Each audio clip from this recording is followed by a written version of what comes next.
Okay, so today in this class, I'm going to talk about practical use of preposition.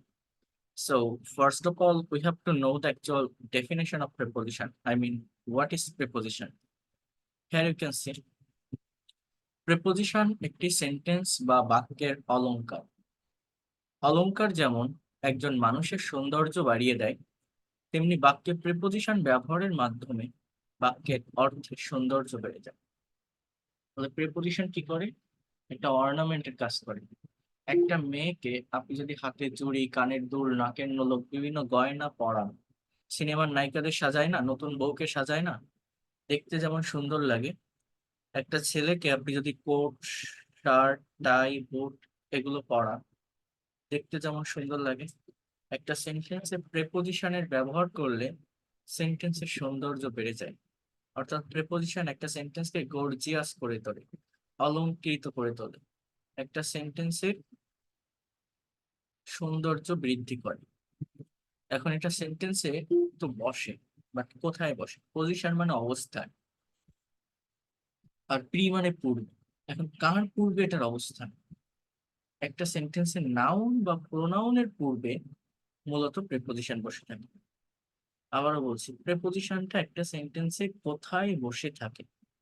Noun অথবা pronoun এর পূর্বে মূলত একটা সেন্টেন্সে প্রিপোজিশন ব্যবহৃত হয়ে থাকে। তাহলে একটু মনোযোগ দিয়ে বিষয়গুলো বোঝার ট্রাই করেন এবং নেওয়ার চেষ্টা করেন। প্রি শব্দের অর্থ পূর্বে, পজিশন শব্দের অর্থ অবস্থান। যে ওয়ার্ড নাউন বা প্রোনাউনের পূর্বে অবস্থান করে সেন্টেন্সের সাথে অন্য কোনো ওয়ার্ডের সম্পর্ক স্থাপন করে তাকে প্রিপোজিশন বলে। Just try to understand here. Here you can see some example. আপনারা যারা এর আগের ক্লাসগুলো করছেন, প্রত্যেকটা ক্লাসের শুরুতে আমি একটা স্ট্রাকচারের কথা আপনাদেরকে বলি যে ইংলিশে যে কোনো একটা সেন্টেন্স তৈরি করতে গেলে আমাদের সার্টেন একটা স্ট্রাকচার মেনটেন করতে হয়। স্ট্রাকচারটা কি? স্ট্রাকচারটা হচ্ছে,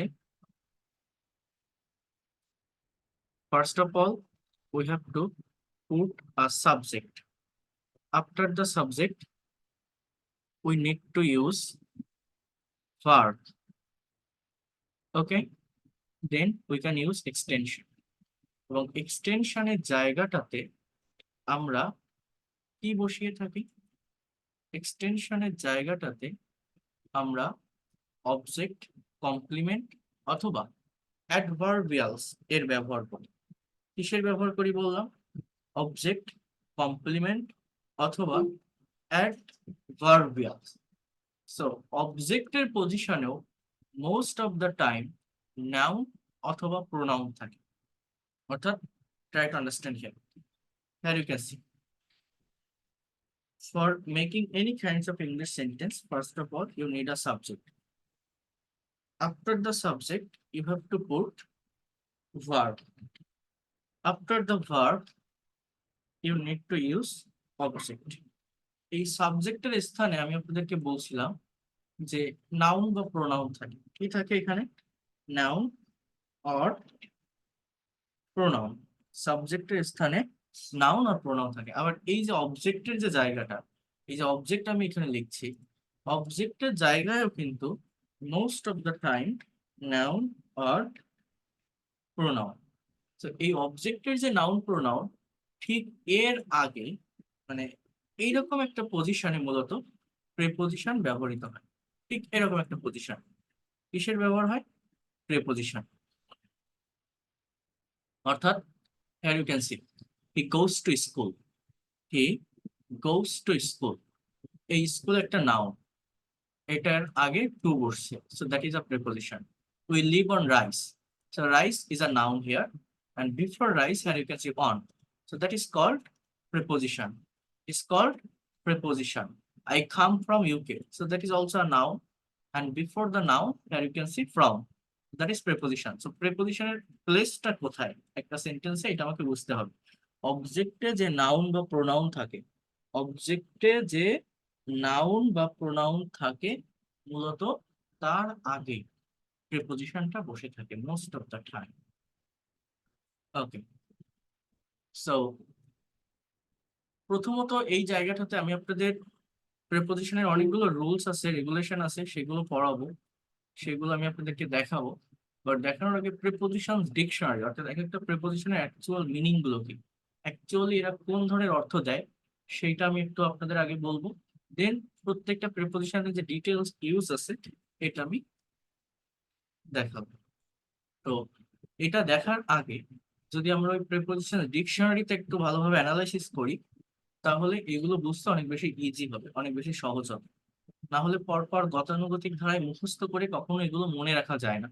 তো আমি যে আলোচনাটা এখন করবো বা যে ডিসকাশনটা এখন করবো, এটা একটু মনোযোগ দিয়ে শুনবেন প্রত্যেকে। দেখেন, প্রথম যে প্রিপোজিশনটা, যেটা সবচেয়ে বেশি ব্যবহৃত হয়, সেটা হচ্ছে টু। নির্দিষ্ট দিকে, প্রতি বা পর্যন্ত বোঝাতে টু প্রিপোজিশন বসে। মানে টু এর ব্যবহারটা মূলত কোথায় জানেন? কোনো একটা দিকে যাওয়া বোঝায়। কোথায় ব্যবহৃত হয় টু? কোনো একটা দিকে যাওয়া বোঝাতে টু বসে। For example, they are going to school. He is going to market. They are going to school. কি বললাম? Just try to understand here.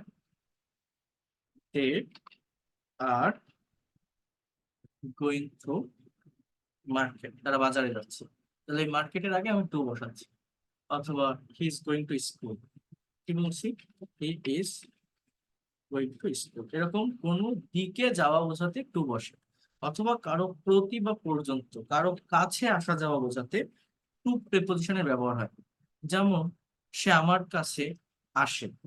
He comes to me everyday. সে প্রতিদিন আমার কাছে আসে। He comes to me everyday. সেই রকম কারো প্রতি, কারো কাছে আসা, কারো দিকে বা কোনো দিকে যাওয়া বোঝাতে মূলত টু প্রিপোজিশনের ব্যবহারটা হয়ে থাকে। এবার এখানে আরেকটা প্রিপোজিশন আছে, সেটা হচ্ছে টুয়ার্ডস। টুয়ার্ডস মানে, এর মানেও দিকে, বাট এখানে একটা পার্থক্য হচ্ছে, এটা অনেকে এটা চেনে না বা ভালোভাবে এটার সঙ্গে অতটা ফ্যামিলিয়ার না। বাট এটা একটা প্রেপোজিশন এবং আনসার্টেন কোনো ডেস্টিনেশন ইন্ডিকেট করা বোঝাতে, অনির্দিষ্ট কোনো গন্তব্যে যাওয়া বোঝাতে টুয়ার্ডস প্রেপোজিশনটির ব্যবহার হয়। অর্থাৎ মনে করেন, টু মানে সার্টেন একটা ডেস্টিনেশন, টুয়ার্ডস মানে আনসার্টেন ডেস্টিনেশন। আহ আপনি বাসায় শুয়ে আছেন এখন, গরমকাল, আপনার বাসায় বসে থাকতে ভালো লাগতেছে না। আপনার বাসার পাশে একটা খেলার মাঠ আছে। এখন আপনি আপনার আম্মুকে বলছেন যে, মা, আমি একটু মাঠের দিকে যাচ্ছি, বাসায় গরম লাগতেছে, একটু বাতাস খেয়ে আসি, মাঠে যাচ্ছি। সো আমি যদি বলি আমি মাঠে যাচ্ছি, I am going two field. কিন্তু আপনি যদি বলেন আমি মাঠের দিকে যাচ্ছি, বা আমি একটু বাজারের দিকে যাচ্ছি, বা আপনার বাসার পাশে একটা স্কুল আছে, আপনি বলছেন আমি একটু স্কুলের দিকে যাচ্ছি, এই সিচুয়েশন বা এই সেন্সটা বোঝানোর জন্য টুয়ার্ডস বসে। অর্থাৎ আপনি মাঠে বা স্কুলে ওই পর্যন্ত যেতেও পারেন, আবার মাঝপথে আপনি ফিরেও আসতে পারেন। কথাটা একটু ভালোভাবে বুঝবেন। আপনি ওই পর্যন্ত যেতেও পারেন, আবার কি বললাম, মাঝপথে ফিরেও আসতে পারেন। যেমন,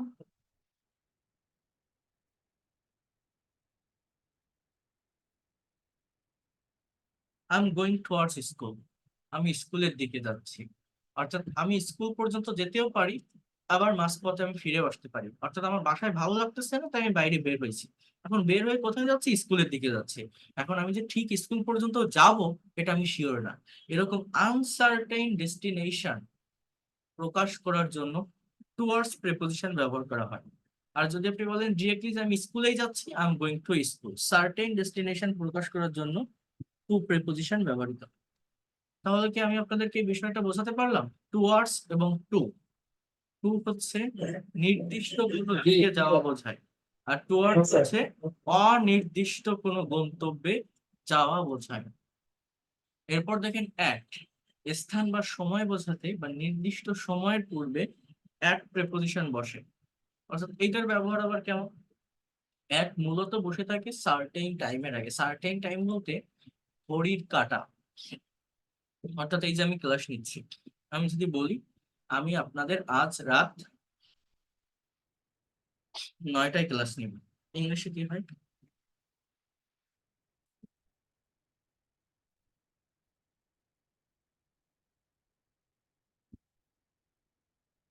এই যে 9টার আগে অ্যাট বসালো, এরকম যে কোনো সময় যে কোনো ঘড়ির কাঁটা সার্টেন টাইম এর আগে অ্যাট প্রিপোজিশন বসে। সে সকাল 10টায় বিশ্ববিদ্যালয়ে যায়। He goes to university at 10 AM। Okay, আমি দুপুর 2টায় লাঞ্চ করি। I take my lunch at 2 PM। I take my lunch অর্থাৎ আমি আমার লাঞ্চ করি অ্যাট 2 PM।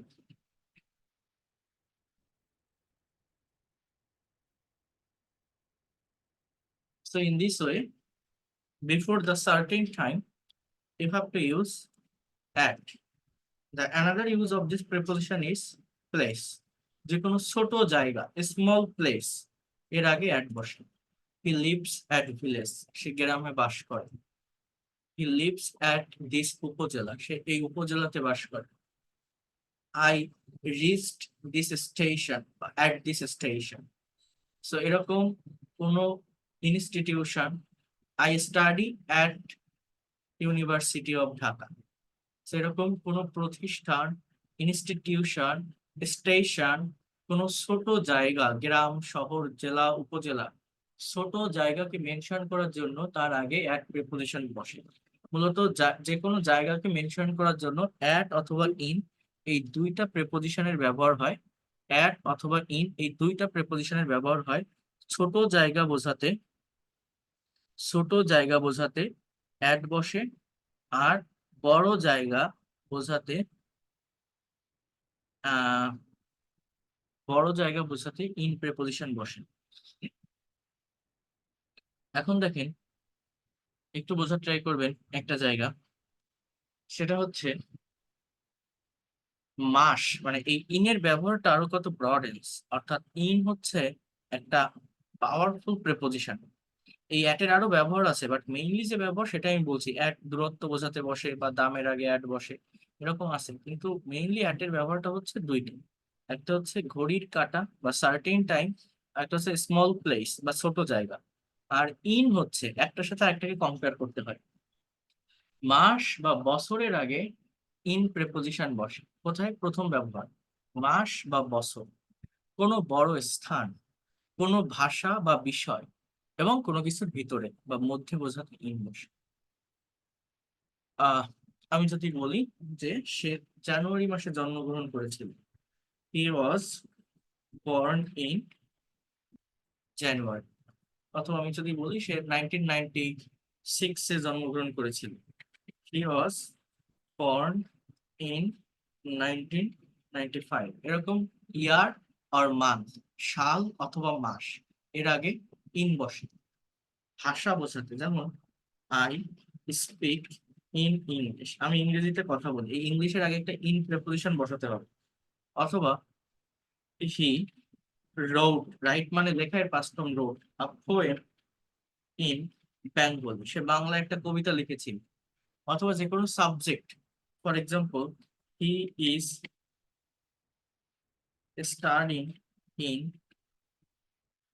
পলিটিক্যাল সায়েন্স, সে পলিটিক্যাল সায়েন্সে পড়াশোনা করছে। এরকম যে কোনো সাবজেক্ট, কোনো বিষয়, অর কোনো ল্যাঙ্গুয়েজ বা ভাষা, এর আগে ইন প্রিপোজিশন বসে। কোনো মাস বা বছরের আগে ইন প্রিপোজিশন বসে।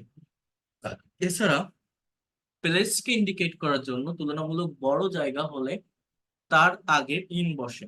যেমন আই লিভ ইন বাংলাদেশ। মনে করেন যদি দুইটা জায়গাকে মেনশন করা থাকে একসঙ্গে, তাহলে ছোট জায়গার আগে অ্যাট, বড় জায়গার আগে ইন বসাবেন। যেমন আমি বাংলাদেশে ঢাকায় বাস করি, I live at Dhaka in Bangladesh. এইভাবে এই সেন্টেন্স গুলো তৈরি করতে হয়। তাহলে ইন, আবারও বলছে, একটা পাওয়ারফুল প্রিপোজিশন।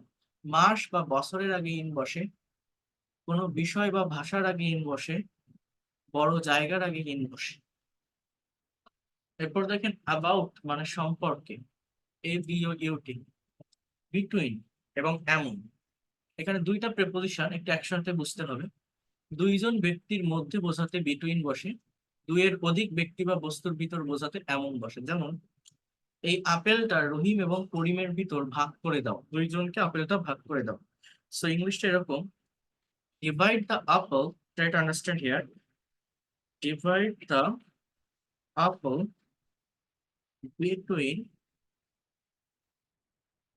রহিম and করিম। কিন্তু যদি দুইয়ের অধিক ব্যক্তি বা বস্তু বোঝায় তখন এমন বসে। তখন আমার সেন্টেন্সটা কি হয়, সে divide the apple among Rahim, Karim and Jasim. এরকম দুইজন ব্যক্তির মধ্যে কোনো কিছু বোঝানোর জন্য, বিটুইন দুইয়ের অধিক ব্যক্তি বা বস্তুর ভিতরে কোনো সম্পর্ক বোঝানোর জন্য এমন। এগেইনস্ট মানে বিরুদ্ধে, অ্যাক্রস মানে অতিক্রম, এগুলো এক কথায় আনসার, এগুলোর ডিটেলস কিছু নাই। আফটার মানে পরে, বিফোর মানে আগে। এবার দেখেন অন, এটাও একটা পাওয়ারফুল প্রিপোজিশন। স্থির বস্তু স্পর্শ করে উপরে বোঝাতে অন প্রিপোজিশন বসে। এছাড়া কোনো বার অথবা তারিখের পূর্বে অন বসে। বার অথবা তারিখের পূর্বে অন বসে মানে কি, এর মানেটা হচ্ছে দেখেন, প্রথমত আমরা জানি অন মানে কি, অনের অ্যাজ ইউজুয়াল বা সিম্পল মিনিং কি, অন মানে উপরে, ইন মানে ভিতরে, এরকমই জানি কিন্তু আমরা।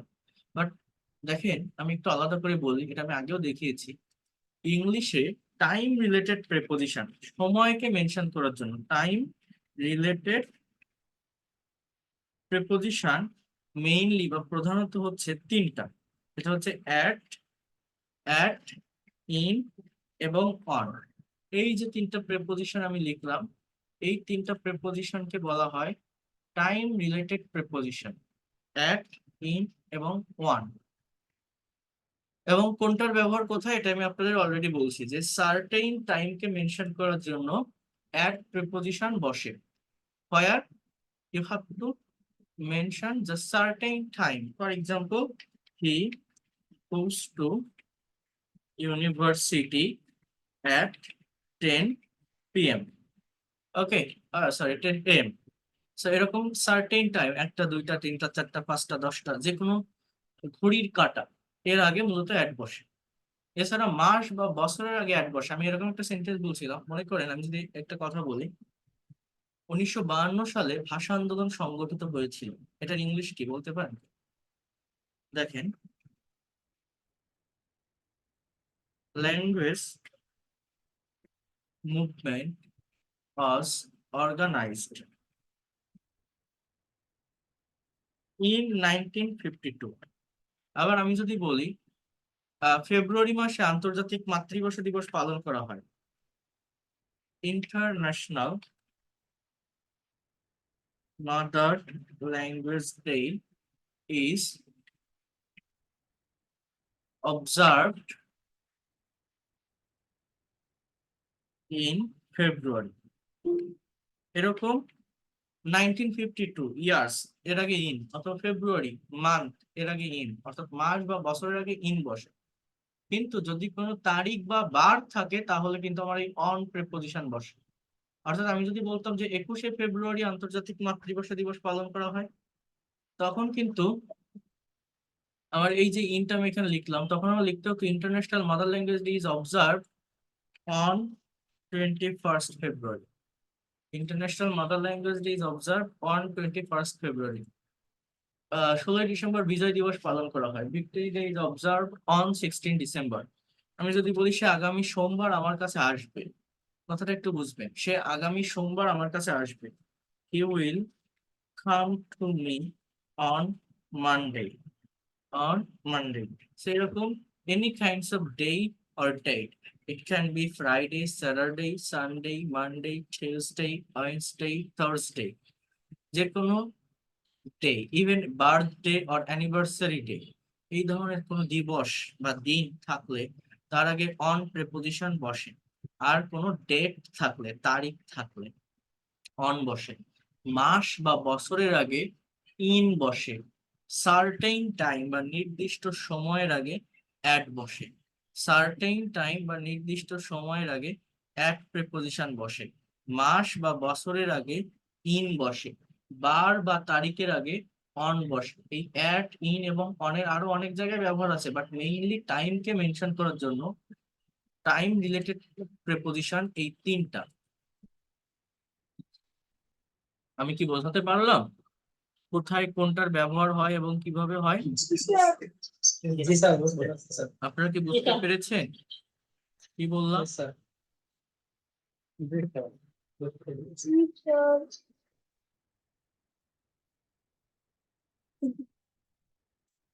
ওকে, থ্যাংক ইউ। G sir. এরপর দেখেন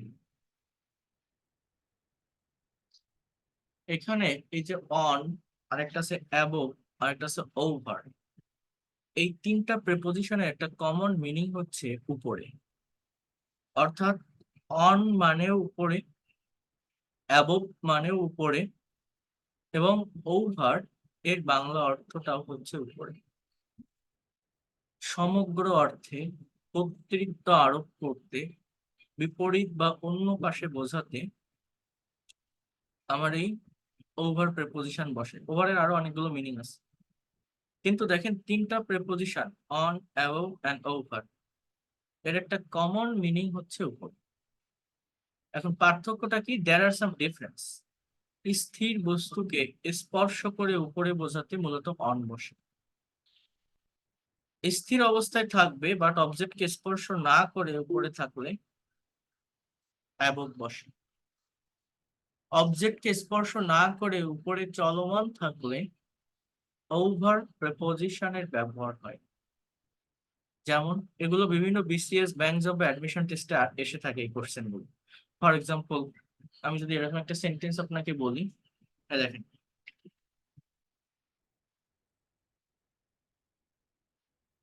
the fan is moving dash our head.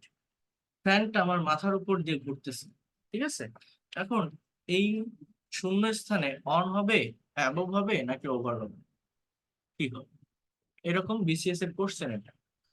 তো পার্থক্যটা হচ্ছে অবজেক্টকে স্পর্শ করে উপরে কোনো কিছু বোঝানোর জন্য অনের ব্যবহার হয়। যেমন আমার টেবিলের উপর একটা ল্যাপটপ আছে, so I can say that the laptop is on my table. কি বলতে পারি? The laptop is on my table. বা আমার টেবিলের উপর একটা মোবাইল আছে, I can also say that the mobile is on my table. আমার টেবিলের উপর একটা পানির বোতল আছে, then I can say the বোতল of water is on my table. But আমার মাথার উপর একটা এসি আছে, একটা এয়ার কন্ডিশন আছে।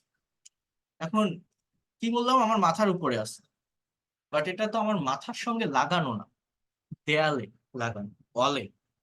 বা আমার মাথার উপর একটা কারেন্টের বাল্ব আছে, একটা লাইট আছে, অথবা আমার মাথার উপর একটা সিলিং ফ্যান আছে। এখানে কার উপর বলছে? আমার মাথার উপর, বাট মাথার সঙ্গে এটা টাচ করে নেই। তো যখন টাচ করে এগুলো না থাকতেছে, এবং স্থির ফ্যান যদিও ঘোরে বাট একটা নির্দিষ্ট জায়গায় থেকে ঘোরে, তো এই জন্য এই জায়গাটাতে অ্যাবোভ প্রিপোজিশনের ব্যবহার হয়। The air condition is above my head, এখানে তুলনা করছি কার সাথে? আমার মাথার সাথে। The light is above my head, the ceiling fan is above my head. অর্থাৎ অবজেক্টকে স্পর্শ না করে উপরে স্থির অবস্থায় কোনো কিছু থাকলে অ্যাবোভ, অবজেক্টকে স্পর্শ করে উপরে স্থির অবস্থায় কোনো কিছু থাকলে অন, আর অবজেক্টকে স্পর্শ না করে উপরে চলমান অবস্থায় কোনো কিছু থাকলে ওভার। যেমন পাখিগুলো গাছের উপর দিয়ে উড়ে যাচ্ছে, ইংলিশটা কেমন জানেন? The birds are flying over the tree. কি বললাম? পাখিগুলো গাছের উপর দিয়ে উড়ে যাচ্ছে। এখানে উপরে, এখানে অবজেক্ট হচ্ছে গাছ, এবং অবজেক্টকে স্পর্শ না করে কোনো কিছু উপরে চলমান আছে। তাহলে কি বললাম? দ্য বার্ডস আর ফ্লাইং, এরপর over the tree. The birds are flying over the tree. পাখিগুলো গাছের উপর দিয়ে উঠতেছে বা উড়ে যাচ্ছে। The birds are flying over the tree. The birds are flying. প্লেনটা মাটির উপর দিয়ে উড়ে চলে যাচ্ছে। The plane is going over the land. The plane is going over the land. Cricket খেলা হয়, কমেন্ট্রিতে দেখবেন বলে, আপনার ইংলিশ কমেন্ট্রি বোঝেন কিনা, একটা ব্যাটসম্যান যখন সিক্স মারে, এই যে আইপিএল খেলা চলছে প্রচুর পরিমাণে সিক্স, তো ধারাভাষ্যকার দেখবেন বলবে যে lofted six over the boundary. হ্যাঁ, the ball has gone over the boundary মানে কি জানেন? অর্থাৎ একটা ব্যাটসম্যান যখন বলে হিট করে, ওই বলটা সীমানা বা বাউন্ডারি ফিল্ড এর উপর দিয়ে ফিল্ডকে স্পর্শ না করে একটা গতিশীল অবস্থায় গ্যালারিতে গিয়ে পড়ে। তো ওই জায়গায় আমার ওভার প্রিপোজিশনের ব্যবহার হয়। The ball is going over the field, বলটা মাঠের উপর দিয়ে উড়ে চলে যাচ্ছে, গ্যালারিতে গিয়ে পড়ছে। তাহলে আমি কি বিষয়টা বোঝাতে পারলাম? কি বললাম?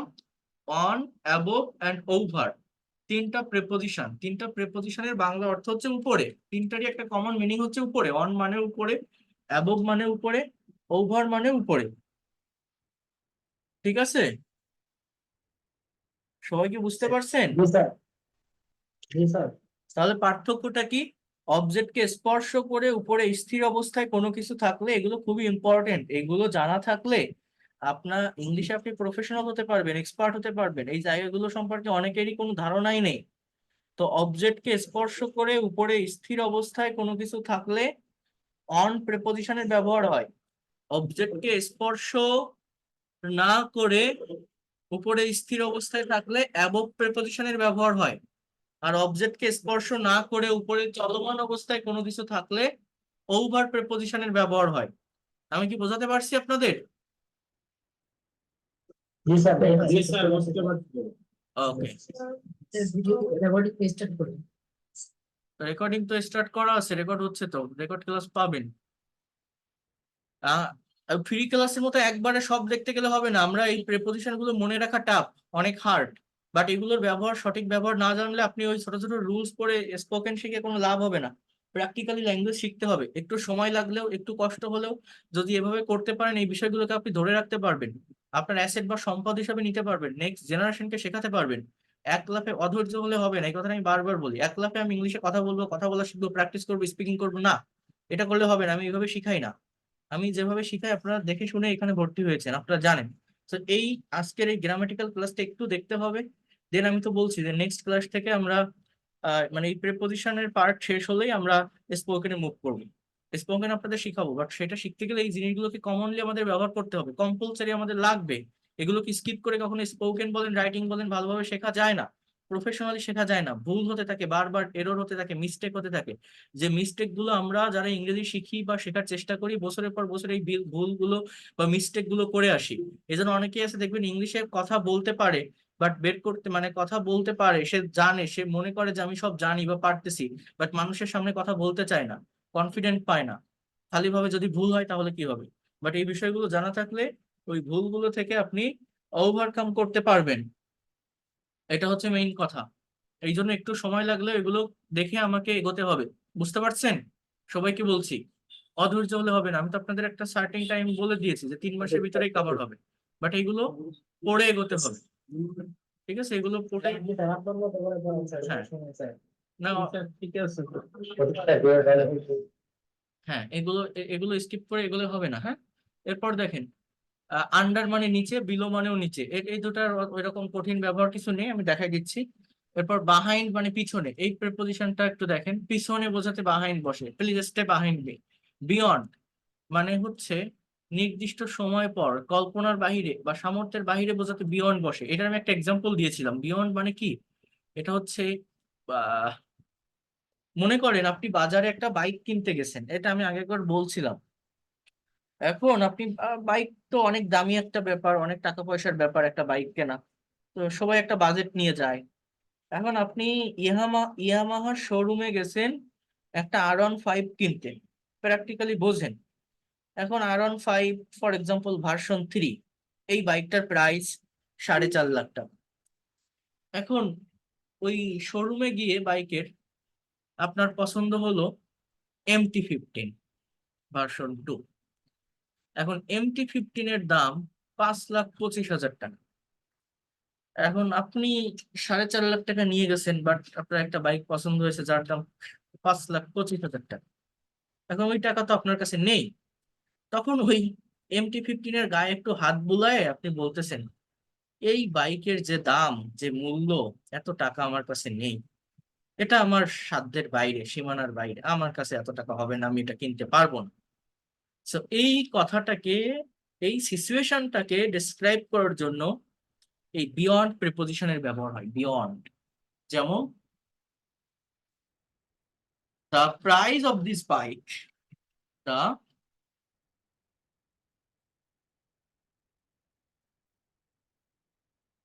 is beyond of my budget. এই বাইকের মূল্যটা বা এই বাইকের প্রাইসটা আমার বাজেটের বাইরে, আমার সাধ্যের বাইরে। আপনি একটা পোশাক কিনতে গেছেন, একটা ড্রেস চয়েস হলো, বা কত টাকা আপনার কাছে নেই, তো কি বলবেন? The price of this dress is beyond of my budget. এবার দেখেন ইনটু, প্রবেশ বা গতিশীল অবস্থা, রূপ পরিবর্তিত হওয়া বা দলে দলে ভাগ হওয়া বোঝানোর জন্য ইনটু প্রেপোজিশনের ব্যবহার হয়। কেমন জানেন?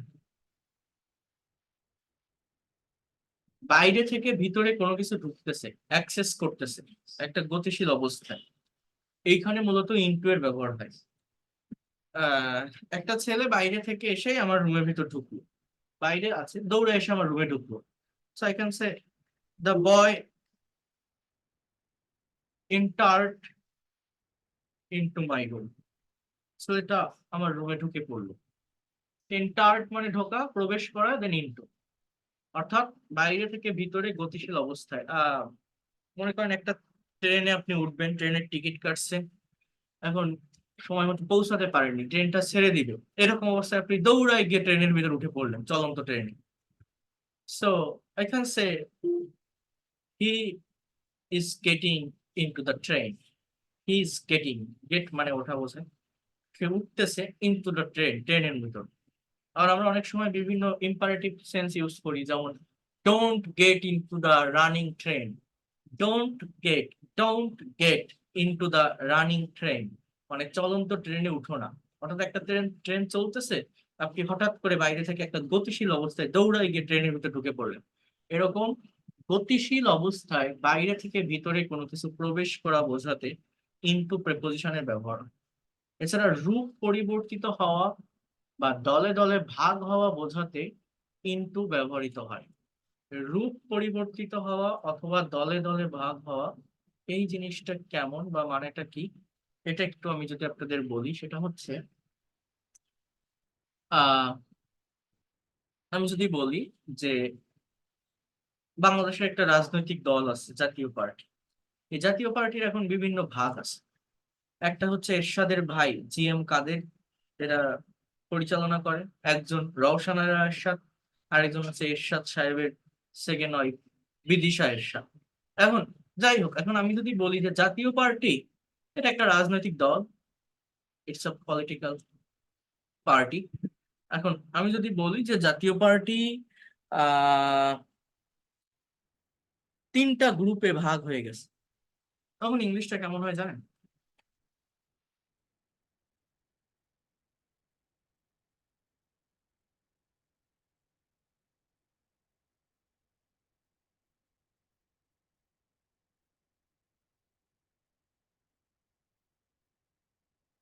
জাতীয় party has been divided into three groups. জাতীয় party has been divided into three groups. জাতীয় পার্টি তিনটা গ্রুপে ভাগ হয়ে গেছে বা বিভক্ত হয়ে গেছে। ঠিক আছে, জাতীয় পার্টি হ্যাজ বিন ডিভাইডেড, বিভক্ত হয়েছে ইনটু থ্রি গ্রুপস। তারা চারটা দলে বিভক্ত হয়েছে, দে আর ডিভাইডেড ইনটু ফোর গ্রুপস। এখানে হ্যাজ বিন কেন দিয়েছি, এটা হচ্ছে প্রেজেন্ট পারফেক্ট টেন্সের প্যাসিভের একটা স্ট্রাকচার, এই জন্য হ্যাভ হ্যাজ বিন প্লাস ভি3 বসাতে হয়। সেই ইনটু এর ব্যবহার মূলত দুইটা, একটা হচ্ছে প্রবেশ বা গতিশীল অবস্থা, অর্থাৎ বাইরে থেকে ভিতরে কোনো কিছু এন্টার্ড বা ঢুকতেছে এরকম বোঝায়। আরেকটা হচ্ছে এই যেটা বললাম যে রূপ পরিবর্তিত হওয়া বা দলে দলে ভাগ হওয়া বোঝাতে ইনটু প্রিপোজিশনের ব্যবহার। উইথ মানে সাথে বা দ্বারা দিয়ে বোঝাতে উইথ প্রিপোজিশন বসে। বাই, এটা সার্টেন টাইমের জন্য বাই বসে, এছাড়া একটা পরিমাণ নির্দেশ করে, এছাড়া পাশে বা মাধ্যমে বোঝানোর জন্য মূলত বাই বসে, এটা আমি দেখাচ্ছি। ডিউরিং মানে কোনো সময় ধরে বা নির্দিষ্ট মুহূর্ত বোঝাতে ডিউরিং বসে, অর্থাৎ ধরে বোঝায় আর কি। ফর মানে জন্য বা কারণ বোঝাতে বসে, এটা একটা চতুর্থী বিভক্তি। Please do something for me, I'd like to do help for you, আমি তোমার জন্য কিছু সাহায্য করতে চাই। So এরকম জাস্ট ফর মানে জন্য। ও ডাবল এফ, দেখেন এখানে দুইটা ওয়াক আছে, একটা হচ্ছে এই ও ডাবল এফ, আরেকটা হচ্ছে ও এফ। এর পার্থক্য আবার অনেকে জানে না। এই ও ডাবল এফ মানে আমরা বলি না এটা দরজাটা অফ করো, মোবাইলটা অফ করো মানে বন্ধ করো, এই অফ হচ্ছে এই ও ডাবল এফ।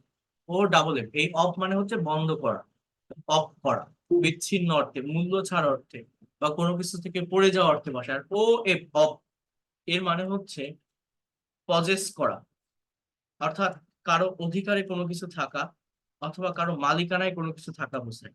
কারো অধিকার বা কারো মালিকানা। এই আহ এই ব্যাগটা চামড়ার তৈরি। ইংলিশটা কেমন হয় দেখেন, this bag is made of leather. Leather মানে চামড়া, অফ লেদার মানে চামড়ার, লেদার মানে চামড়া, অফ লেদার মানে চামড়ার, এরকম। এরপর দেখেন আপন মানে উপরে, উইদিন নির্দিষ্ট সময়ের মধ্যে বোঝাতে উইদিন বসে। যেমন আমি ওই যে প্রথমে টুয়ার্ডস দিয়ে একটা সেন্টেন্স লিখছিলাম না, মনে করেন আপনার বাসায় বসে থাকতে ভালো লাগতেছে না, আপনি আপনার মাকে বলছেন যে মা আমি একটু বাইরে যাচ্ছি, বা একটু মাঠের দিকে যাচ্ছি, একটু বাজারের দিকে যাচ্ছি। অর্থাৎ আনসার্টেন ডেস্টিনেশন বোঝাতে আমি আপনাদের বললাম যে আমরা আহ কোন প্রিপজিশনের কথা বলছি, টুয়ার্ডস প্রিপজিশনের ব্যবহার করি।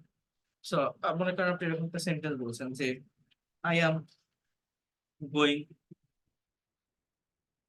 টুয়ার্ডস স্কুল, আমি স্কুলের দিকে যাচ্ছি। এবার আপনি বলছেন যে আমি 20 মিনিটের মধ্যে ফিরে আসবো। অনেকে বলে না যে আমি একটু বাইরে যাচ্ছি, আমি তাড়াতাড়ি চলে আসবো। তো নির্দিষ্ট সময়ের মধ্যে কোনো কাজ কমপ্লিট করা বোঝাতে এই উইদিন প্রিপজিশনটা বসে। এখন আপনি যদি বলেন যে আমি 20 মিনিটের মধ্যে ফিরে আসবো, ইংলিশটা কি হবে? I will come back within 20 minutes. I will come back within 20 minutes. এরকম নির্দিষ্ট সময়ের মধ্যে কোনো কিছু হওয়া বোঝাতে এই উইদিন প্রিপজিশনটা বসে। সো আর উইদাউট মানে ছাড়া বা ব্যতীত, যেমন fish can not live without water, we can not also live without water. From হতে বা থেকে, হি কেম ফ্রম নেপাল, সে নেপাল থেকে এসেছিল, হ্যাঁ। তো এই যে প্রিপজিশন ডিকশনারি কথাগুলো বললাম বা যে প্রিপজিশন গুলো আমি বেশি করে পড়ালাম, এগুলো আগে নিজেরা একটু প্র্যাকটিস করবেন। আমার এটা উচিত ছিল আগে আপনাদেরকে এটা প্রোভাইড করা। আমি যদি এই ফাইলটা আগে দিয়ে দিতাম, আপনাদের আগে একবার একটু দেখে আসতে পারতেন বা পড়তে পারতেন, তাহলে আজকের ক্লাসটা বোঝা অনেক সহজ হতো। বাট সমস্যা নেই, একদিনে আমরা এটা শেষ করব না, কারণ আমাদের তো শিখতে হবে। আমার তো শুধু পড়ায় চলে গেলে হবে না, আমি পড়ায় চলে গেলাম, আপনি পারলেন বা না পারলেন দেখলাম না, এটা করলে হবে না। আপনার তো শিখতে হবে, তো একবারে সব পড়ালে হবে না। আপনাদের এই যতটুকু আমি এখন দেখালাম এই পর্যন্ত আপনারা নিজেরা আরেকবার দেখবেন, ক্লাস রেকর্ডটা আরেকবার দেখবেন। এবং এইখানে যে প্রেপোজিশন গুলোর ব্যবহার দেওয়া আছে, এখানে 30টা প্রেপোজিশনের ডিটেলস ব্যবহার দেওয়া আছে। আমি এখানে যেগুলো বলছি এগুলো হচ্ছে অ্যাকচুয়াল ব্যবহার বা প্র্যাকটিক্যালি বা মেইনলি একটা প্রেপোজিশনের প্রধান যে ব্যবহার সেটা কি, সেটাই আমি দেখালাম। এরপর তখন আর এখন হচ্ছে এখানে যে ইউজ অফ প্রেপোজিশন অর্থাৎ প্রেপোজিশনের যে ব্যবহারগুলো দেওয়া আছে এখানে, এটা যেন টিচারের হেল্প নেওয়া লাগে না। বাংলা লেখা আছে, ইংলিশ লেখা আছে, আপনি নিজে পড়লে নিজেই পারবেন। এটা নিজে আপনি যত টাইম দিবেন তত বেশি পারবেন। তো এই জায়গাটা আমি পড়াবো আপনাদের, নিজেকে পড়তে বলছি না, কিন্তু আমি পড়ানোর আগে আমি চাচ্ছি যে এটা আপনারা একটু দেখে আসবেন, নিজেরা একটু পড়ে বোঝার ট্রাই করবেন যে আপনি কতটুকু এই জিনিসটাকে নিতে পারছেন বা কতটুকু পারছেন না। দেন যে ভুলগুলো থাকবে বা যে প্রবলেম গুলো থাকবে, আগামী ক্লাসে আমি এই প্রিপোজিশনটা আরেকটু দেখাই, আরেকটু আলোচনা করে আমরা স্পোকেনের ভিতরে মুভ করবো বা স্পোকেনের ওই বিষয়গুলোকে আমরা শুরু করবো বা এগোবো। মানে এই যেটা আছে এটা আপনারা নিজেরা পারবেন। যেমন ছোট স্থান, শহর বা জায়গার পূর্বে অ্যাট বসে, হি লিভস অ্যাট মিরপুর, আমি এগুলো বলছি অলরেডি যে স্মল প্লেসের আগে অ্যাট বসে, আর বড় প্লেসের আগে ইন বসে। এরপর নির্দিষ্ট সময়ের আগে অ্যাট বসে, I go to school at 9 AM, এই যে সার্টেন টাইমের আগে অ্যাট প্রিপোজিশন বসে। তো জিনিসগুলো এরকম আরো দু একটা বেশি দেওয়া আছে, যেমন দূরত্ব বোঝাতে অ্যাট বসে, Dhaka is at 200 kilometre from here, দামের পূর্বে অ্যাট বসে, পটেটো সেলস অ্যাট 50 টাকা পার কেজি। অর্থাৎ এই জায়গাটা মানে বাংলা দেওয়া আছে, ইংলিশ দেওয়া আছে, এটার জন্য টিচারের হেল্প লাগে। আপনি নিজে পড়লে নিজেই পারবেন, নিজেই বুঝতে পারবেন। আর তারপরেও যদি বুঝতে সমস্যা হয়, আগামী ক্লাসে এগুলো আমি আগে সলভ করে তারপর আমরা স্পোকেনের ভিতরে মুভ করবো। বাট তার আগে আমি চাচ্ছি এই জিনিসগুলো বা এই পড়াগুলো যেটা মেইন আলোচনা করার আমি করে দিয়েছি অলরেডি, হ্যাঁ। বাট আপনারা নিজেরা আরেকটু দেখে আসেন, দেখে তারপরে পড়াতে আমার তাহলে সুবিধা হবে এই বিষয়গুলো। আর আমার শরীরটা আজকে অতটা ভালো নেই, না হলে আমি আরেকটু আলোচনা করতাম এই বিষয়গুলোকে, বাট আমার শরীরটা অতটা ভালো নেই। আজকে আমার অনেকটা পরিশ্রমের ভিতর দিয়ে গেছে, তো অনেকগুলো মিটিং ছিল, অনেকগুলো সেশন ছিল অফলাইনে, এই জন্য আর কি। তো তারপর আপনাদের ক্লাসটা নিচ্ছি। তো এইগুলো আপনার নিজেরা একটু পড়ে আসবেন, ঠিক আছে? আমার কথাটা বুঝতে পারছেন আমি কি বললাম? আমি পিডিএফ ফাইলটা এখনই পাঠিয়ে দিচ্ছি, আর ক্লাস রেকর্ডটাও নিজেরা একটু দেখবেন, এতটুকুই। আর নেক্সট ক্লাসে আমি এটা নিয়ে আরেকটু আলোচনা করব।